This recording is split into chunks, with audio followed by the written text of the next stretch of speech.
Good morning and welcome as we're starting Lent together. If you're joining us because you've got one of our Lent bags, that's great. So I'm going to open a message on Facebook. Join us because you've got one of our Lent bags, then have that ready. But if you haven't got one of these, then it might help today if you have a stone or rock helpful for the prayers and the meditation we're going to be using during this time. It'll just be a few minutes. We're going to keep things short, just to introduce what we're going to do together this week. So, hopefully you have a Lent bag. What you'll need is to find the card. It's not in an envelope for week 1, Sunday the 21st of February, and stone. Now, these vary a lot in size. All the ones you put in the bags are the same kind of stone, and that might help just for the two things I'm going to say, but this is a way of meditation and a reflection you can use with any stone. It's the right sort of size for you to hold in your hand. So if you haven't got one, then you might want to come back to this video later, and there'll be a very short meditation using a stone. There's a few in the house. We couldn't put loads of stones in the bag, it's a bit too heavy, so you might need to take turns. Now, we didn't put the card in an envelope for this week because we wanted everyone to know what the rock was for, so you might already have a go at this. But it fits with the fact that today, the first Sunday of Lent, is the day when traditionally, as you've seen if you shared in our worship earlier, we think about the time Jesus spent in the desert. The story's on the back of the card. And there Jesus went, having just been baptized, having just heard God's voice, said who he was, out in the desert to face what was coming, to pray and to think and to find the path that God wants him to follow. So what's interesting is that through this first week, full week of Lent, we spend a bit of time doing that. And I've always found that a stone is a really good thing to help us to reflect on our journey so far, and from there to think about where we're going. And of course as well, the stones were there in the desert. We don't hear it in Mark's story, but Matthew and Luke tell us that Jesus was tempted to turn these stones into bread. Feel free to try, but it won't get very far.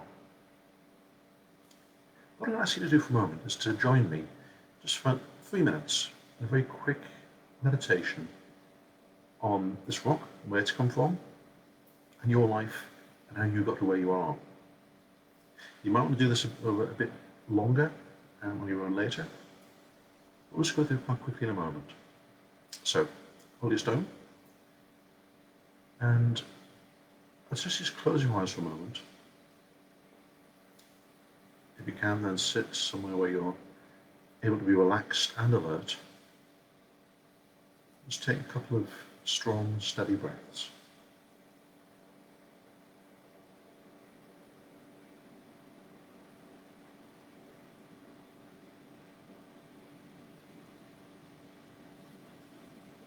And when you're ready, then just concentrate on the feeling of the stone in your hand.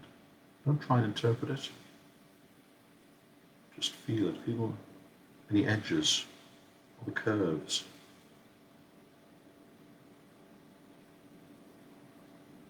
What shape is it? How heavy is it? How warm or cold? Where is it rough? Where is it smooth?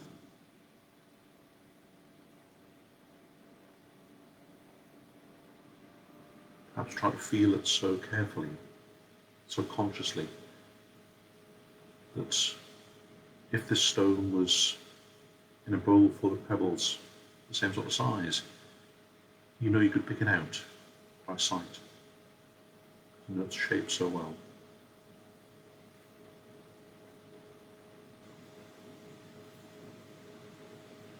Each one of these stones is different. And once, many years ago, each of them was part of a much larger piece of rock. formed by volcano by minerals welling up inside the earth, perhaps by the sediment falling in an ancient sea.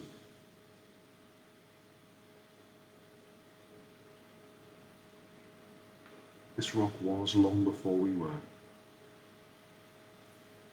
It's been broken long ago from that huge rock.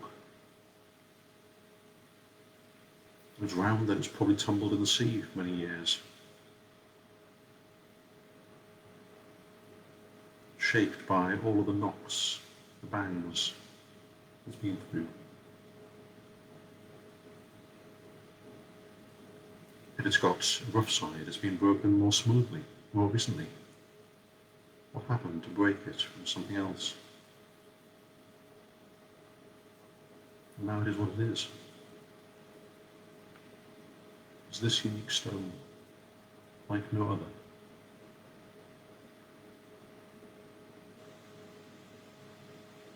Just for a moment, look back on some of the knocks and the blows that have shaped your life and your character.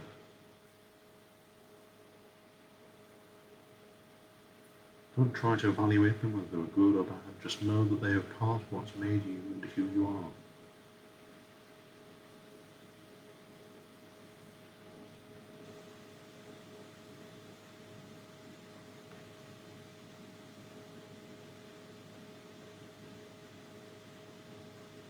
And know that just as this stone was once part of a much larger rock, your unique life is part of the great unity of humanity, loved by God.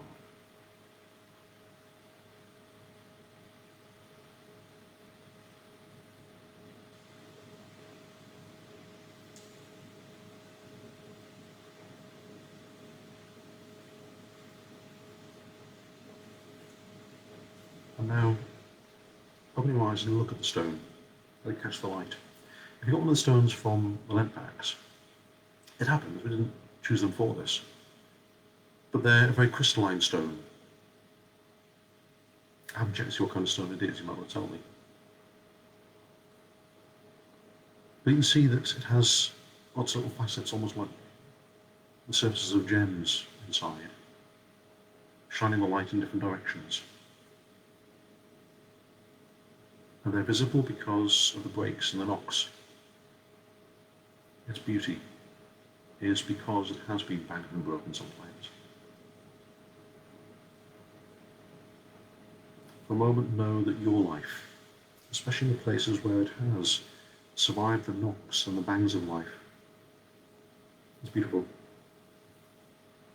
It scatters the light, it shines in unique directions. The bangs and the knocks are part of how you got here.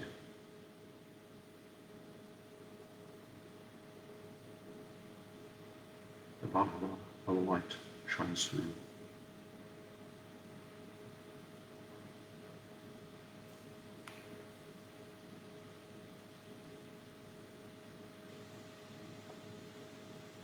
Just for a moment, rest knowing that you are who you are, and you are loved. And there is beauty in your life. Beauty that shines from God, reflects from you, those around you.